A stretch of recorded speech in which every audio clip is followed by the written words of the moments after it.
नमस्कार दोस्तों, कैसे हो आप सब। आज मैं आपको सत्यनारायण की व्रत कथा सुनाने वाली हूँ। चलो शुरू करते हैं। बहुत समय पहले की बात है। सर्वशास्त्र ज्ञाता श्री सूत जी से हजारों की संख्या में ऋषि मुनिगण मिलने पहुंचे। वहां पहुंचकर सभी मुनियों ने सूत जी को नमन किया और पूछा, हे परमपिता, कलयुग के समय में ईश्वर की भक्ति के लिए मनुष्य को क्या करना होगा? कलयुग में उन्हें मोक्ष की प्राप्ति कैसे होगी? हे प्रभु, कृपया आप हमें किसी ऐसे तप के बारे में बताएं जिसे करने से मन की मुराद पूरी होने के साथ ही पुण्य भी प्राप्त हो जाए। ऋषियों की बात सुनते ही सूत जी बोले, हे मुनिगण, आप सभी ने मनुष्य के हित के बारे में एक अच्छा सवाल किया है। मैं आप सभी को एक ऐसे व्रत के बारे में बताऊंगा जिसके बारे में खुद लक्ष्मीपति ने नारद मुनि से बताया था। आप सभी इस व्रत को ध्यान पूर्वक सुने। एक बार नारद मुनि दूसरों को हित की अभिलाषा लिए कई लोगों के भ्रमण पर निकले। इस भ्रमण के दौरान घूमते घूमते एक दिन वह मृत्युलोक यानी धरती पहुंचे।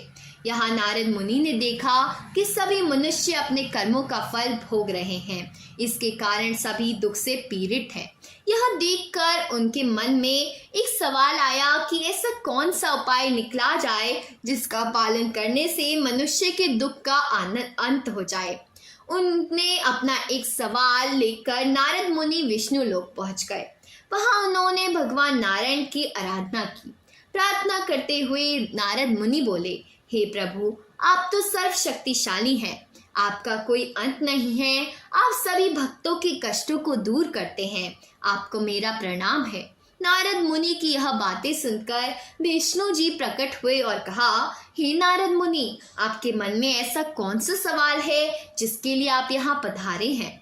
परमपिता विष्णु की बात सुनकर नारद मुनि बोले, प्रभु, मृत्युलोक में मनुष्य अपने कर्मों के दुख झेल रहे हैं। भगवान, आप अगर मुझ पर तनिक भी दया करते हैं तो कृपया करके मुझे बताइए कि मानव ऐसे कौन से काम करे जिससे उन्हें इस दुख से मुक्ति मिल पाए। विष्णु जी बोले, हे मुनि, मानव जाति की भलाई के लिए आपने एक अच्छा सवाल किया है। मैं आपको यह बात बताऊंगा जिसका पालन करने से मनुष्य का मोह से नाता छूट सकता है। इतना कहने के बाद भगवान विष्णु ने व्रत के बारे में बताना शुरू किया। उन्होंने कहा, स्वर्ग और मृत्यु दोनों लोकों में एक ऐसा व्रत है जिसे करने से पुण्य की प्राप्ति होती है। इस व्रत का नाम है श्री सत्यनारायण भगवान की पूजा। इस व्रत को पूरे विधि विधान से जो भी करेगा उसे सुख और मोक्ष की प्राप्ति होगी। विष्णु भगवान ने इस व्रत के बारे में सुनते ही नारद जी से फिर पूछा, हे ईश्वर, इस व्रत को करने से कौन सा फल मिलेगा और इसे करने की विधि क्या है? इस व्रत को सबसे पहले किसके द्वारा किया गया था और इस व्रत को किस दिन करना शुभ है? प्रभु, आप इन सभी सवालों का जवाब दीजिए। नारद के सवालों का जवाब देते हुए भगवान विष्णु जी कहते हैं, दुखों को दूर करने वाले इस व्रत को करना बहुत आसान है। इसको करने के लिए मनुष्य को पूरी भक्ति से शाम के समय ब्राह्मणों के साथ श्री सत्यनारायण भगवान की पूजा करनी होगी। इसके लिए सबसे पहले भोग तैयार होगा। भोग के लिए दूध, केला, घी और गेहूं के आटे को 1/4 भाग में लेना होगा। गेहूं नहीं है तो उसकी जगह साठी के आटे का उपयोग किया जा सकता है। फिर शक्कर और गुड़ सहित सभी खाने योग्य पदार्थों को मिलाकर भगवान का भोग लगाना होगा। व्रत रखने वाले को भजन कीर्तन का आयोजन करना होगा। भक्ति में लीन होकर भगवान सत्यनारायण की अर्चना करनी होगी। इसके बाद व्रत रखने वाले को ब्राह्मणों और सभी परिजनों को भोजन कराना चाहिए। इसके बाद व्रत रखने वाला खुद भोजन करेगा। इस तरह पूरी विधि के साथ सत्यनारायण भगवान की पूजा करने से मनुष्य की हर इच्छा पूरी हो जाएगी। साथ ही यह कलयुग में मोक्ष प्राप्त भी करने में एकमात्र सरल उपाय है। इस तरह से श्री सत्यनारायण का पहला अध्याय पूर्ण होता है। दूसरा अध्याय। ऋषि मुनियों को नारद और भगवान विष्णु की कहानी सुनाने के बाद श्री सूत जी ने कहा, हे मुनिगण, जिस व्यक्ति ने सबसे पहले इस व्रत को किया था, मैं उसके बारे में आप लोगों को बताता हूँ। ध्यान से सुनिए। एक समय की बात है, सुंदर काशीपुरी नामक नगरी में एक बेहद गरीब ब्राह्मण रहता था। भूखे प्यासे वह ब्राह्मण भोजन की इच्छा लिए धरती पर भ्रमण करता था। यह देख एक दिन सत्यनारायण भगवान खुद भूरे ब्राह्मण के रूप में धरती पर आए और उन्होंने उस गरीब ब्राह्मण के पास जाकर पूछा, आप रोजाना इतना उदास मन लेकर इस धरती पर क्यों घूमते रहते हैं? ब्राह्मण ने जवाब में कहा, मैं एक गरीब ब्राह्मण हूँ और भिक्षा की तलाश में धरती पर भ्रमण करने में मजबूर हूँ। अगर आपके पास कोई उपाय हो जिसका पालन कर मैं अपनी गरीबी दूर कर सकूं तो मुझे बताइए देवता। इस पर बूढ़े ब्राह्मण ने कहा, तुम भगवान सत्यनारायण जी की आराधना करो, वह सभी के मन की मुराद को पूरी करते हैं। उनकी पूजा करने वाला हर शख्स दुख और कष्ट से दूर हो जाता है।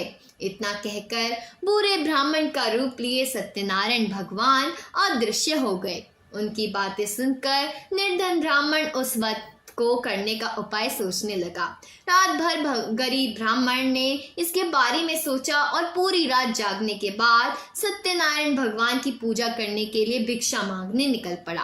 अन्य दिनों के मुकाबले उस दिन उस ब्राह्मण को काफी ज्यादा भिक्षा मिली। उस भिक्षा से और अपने प्रियजनों के सहयोग से किसी तरह ब्राह्मण ने सत्यनारायण की पूजा की। पूजा के बाद उस ब्राह्मण ने बहुत दुखी दूर हो गए, उसके दुख दूर हो गए।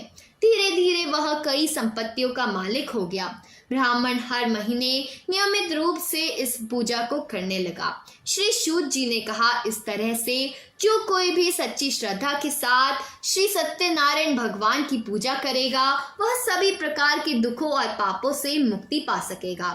इस पर ऋषिगण बोले, हे सर्वज्ञाता सूत जी, इस ब्राह्मण की बातों को सुनकर और किस किस ने श्री सत्यनारायण की पूजा की, आप इस बारे में भी हमें बताइए। फिर जो सूत जी ने आगे कहा, इस व्रत को जिन लोगों ने भी किया मैं उन सभी के बारे में कहता हूँ, ध्यान से सुनो। एक बार वह गरीब ब्राह्मण धन और संपत्ति की प्राप्ति के बाद अपने परिजनों के साथ इस व्रत को करने की तैयारी कर रहा था। तभी एक बूढ़ा व्यक्ति लकड़ी बेचते हुए वहां आया। उसने लकड़ियों को बाहर रखा और स्वयं ब्राह्मण के घर के अंदर चला गया। प्यास से तड़पता वह लकड़ी बेचने वाला जब घर के अंदर आया तो उसने देखा कि ब्राह्मण पूजा कर बैठा हुआ है। उसने ब्राह्मण को नमस्कार किया और कहा, हे मुनिवर, आप यह कौन सा तप कर रहे हैं और इसे करने से क्या फल मिलेगा? लकड़हारे के सवालों का उत्तर देते हुए ब्राह्मण ने कहा, यह व्रत श्री सत्यनारायण देवता का है। इसे करने से मन की इच्छा पूरी होती है। इसी व्रत का पालन करके मुझे धन की प्राप्ति हुई है। तब ब्राह्मण ने इस व्रत के बारे में सुनकर लकड़हारा बेहद खुश हुआ। उसने चरणामृत व प्रसाद ग्रहण किया और तुरंत अपने घर चला गया। घर चले जाकर उसने निश्चित किया कि किसी भी हाल में वह भी श्री सत्यनारायण की पूजा करेगा। इसके लिए वह लकड़ी बेचने उस नगर जा पहुंचा जहां अधिक संख्या में अमीर लोग रहते हैं। वहां उसे पहले के मुकाबले अधिक धन मिला। इसके बाद उस लकड़हारे ने कमाए हुए धन से गेहूं का आटा, केला, घी, शक्कर, दूध सहित सत्यनारायण व्रत में लगने वाले सभी सामग्रियों को खरीदा। फिर उसने अपने प्रियजनों को भी आमंत्रित किया और पूरी विधि के साथ श्री सत्यनारायण भगवान का व्रत किया। इस पूजा को करने के बाद उस लकड़हारे को भी धन और संपत्ति की प्राप्ति हुई और आखिर में उसको बैकुंठ धाम प्राप्त हुआ। इस प्रकार सत्यनारायण कथा का दूसरा अध्याय समाप्त होता है। तृतीय अध्याय। सूत जी आगे की कहानी सुनाते हुए कहते हैं, सालों पहले उल्कामुख नामक एक राजा था। वह बुद्धिमान होने के साथ साथ सत्यवादी और शांत स्वभाव का व्यक्ति था। वो रोजाना मंदिरों में जाकर गरीबों को धन दान करके उनके दुखों को दूर करता था। राजा उल्कामुख की पत्नी कमल के फूल के समान थी।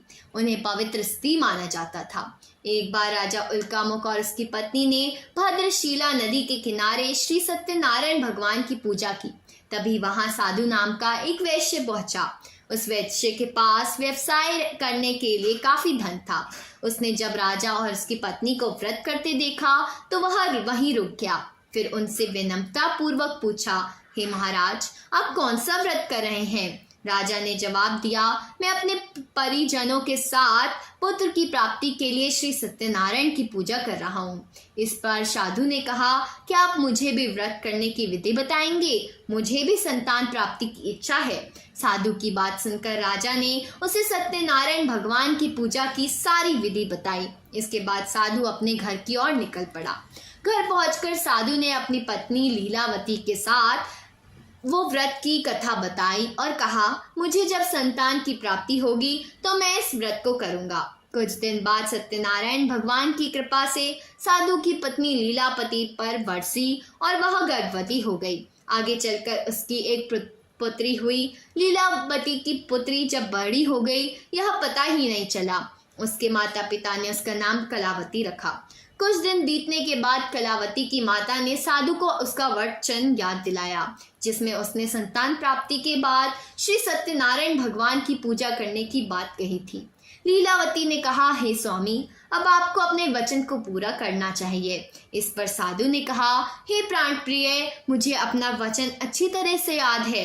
उस वचन को मैं अपनी पुत्री के विवाह के अवसर पर पूरे विधि विधान के साथ करूंगा। पत्नी की पूजा का आश्वासन देकर अगले दिन साधु नगर की ओर चल पड़ा। कुछ समय बाद जब कलावती शादी योग्य हो गई तो साधु ने एक दूत को बुलाया और उसे अपनी पुत्री कलावती के लिए एक योग्य वर ढूंढने का आदेश दिया।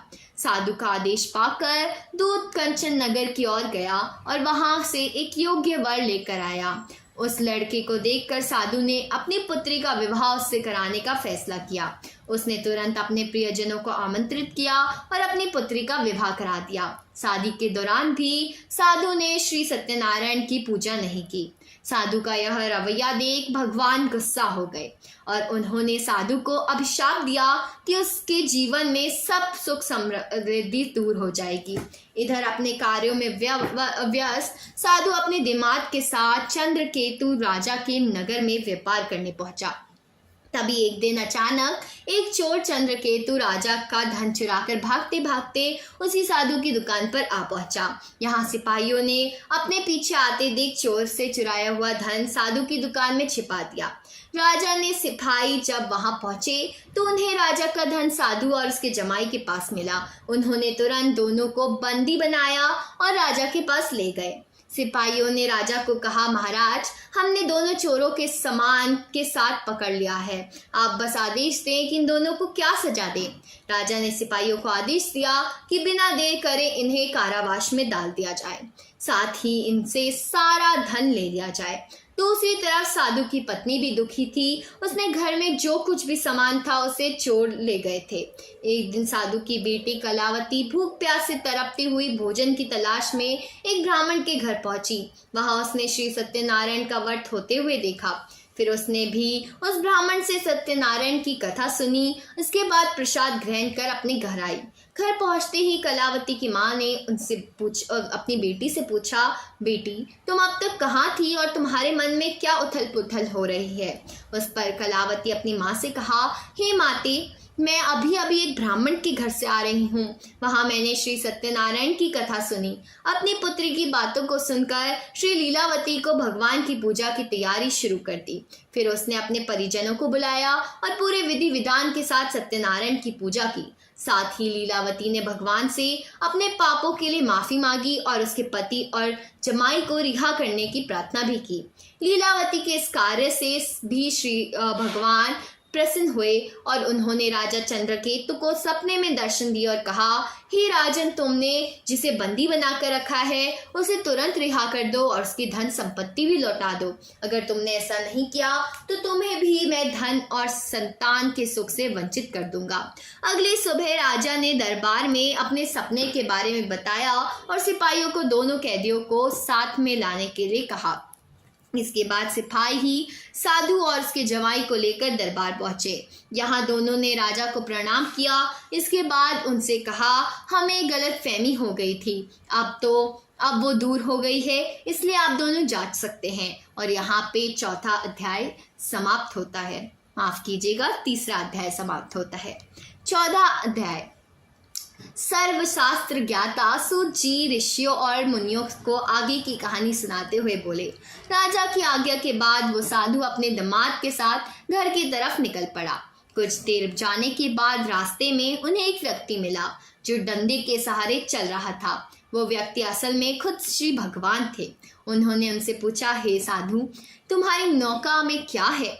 यह सुनकर वैश्य हंस पड़ा और अभिमान भरे स्वर से कहा, हे सज्जन, आप मुझसे यह प्रश्न क्यों कर रहे हैं? कहीं आपको मुझसे धन लेने की इच्छा तो नहीं? अगर ऐसा है तो मैं बता दूं कि मेरी नौका में तो केवल बेल और पत्ते ही मिलेंगे। वैश्य की इतनी कठोर बात सुनकर भगवान ने कहा, ईश्वर करे तुम्हारी वाणी सच हो जाए। ऐसा कहकर वे कुछ दूर समुद्र किनारे जाकर बैठ गए। अब तक वैश्या ने जब अपनी नाव को देखा तो वह दंग रह गया। उसकी नाव में सारे वस्त्र आभूषण बेल और पत्तों से बदल गए। यह देख वैश्या बेहोश हो गया।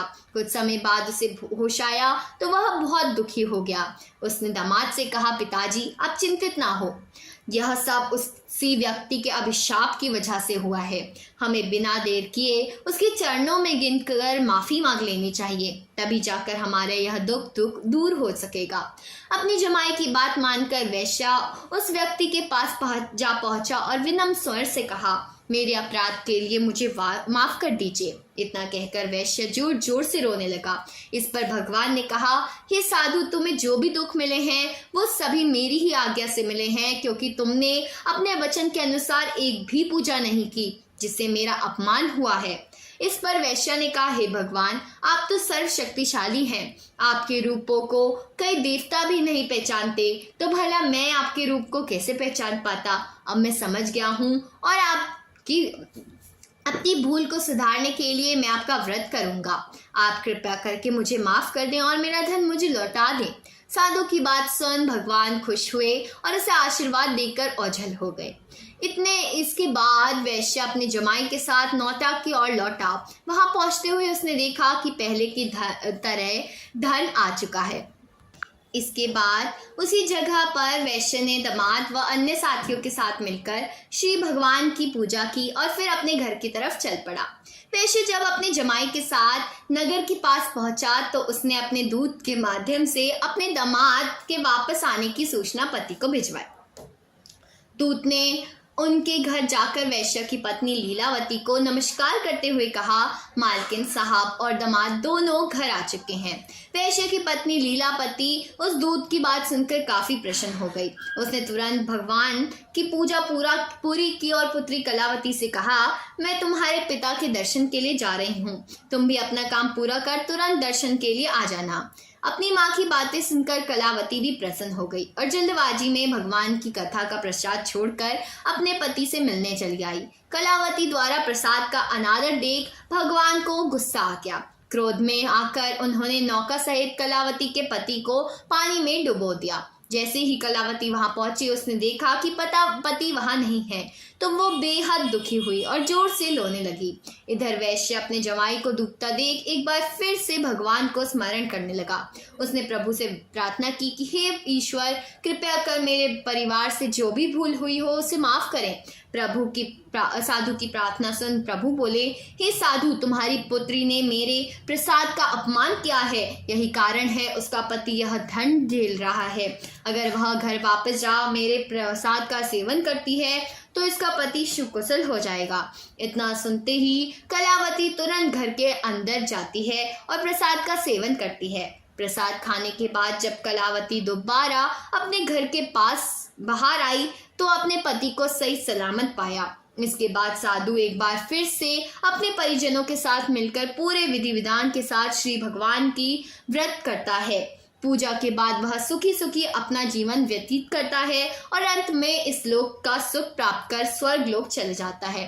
तो दोस्तों, यहाँ पे 14 अध्याय समाप्त होता है। पंचम अध्याय सत्यनारायण कथा के 5वें और अंतिम अध्याय में सर्वज्ञाता सूत जी ऋषि और मुनि गणों को एक और कहानी सुनाते हैं। यह कहानी तुंगध्वज नामक एक राजा की है जो प्रजा पालन में व्यस्त रहता था। कुछ समय बाद राजा तुंगध्वज अपने नगर के पास के जंगल में शिकार के लिए गए। शिकार के बाद राजा एक पेड़ के पास विश्राम करने के लिए रुके, जहां उनकी नज़र कुछ लोगों पर पड़ी जो पूरे विधि विधान के साथ भक्ति में लीन होकर भगवान की आराधना कर रहे थे। हमेशा की तरह अपने अभिमान में चूर राजा तुंगध्वज उस पूजा में शामिल नहीं हुआ और ना ही भगवान को नमन करना जरूरी समझा। वहां मौजूद लोगों ने राजा को रोककर भगवान का प्रसाद भी दिया, लेकिन तुंगध्वज ने प्रसाद का अपमान करते हुए लेने से मना कर दिया। कुछ समय बाद जब राजा तुंगध्वज अपनी नगरी पहुंचा तो देखता है कि उसका प्रदेश सब कुछ बर्बाद हो चुका है। पूरा नगर तहस नहस देख राजा तुरंत समझ गया कि सब सत्यनारायण भगवान के प्रसाद का अपमान करने का फल है। वह तुरंत उस जंगल में गया और बिना किसी देरी के पूजा में शामिल हो प्रसाद भी खाया। इसके बाद राजा दोबारा अपने नगर की ओर गया। वहां पहुंचकर देखा कि सत्यनारायण भगवान की कृपा से सब कुछ पहले जैसा व्यवस्थित हो गया था।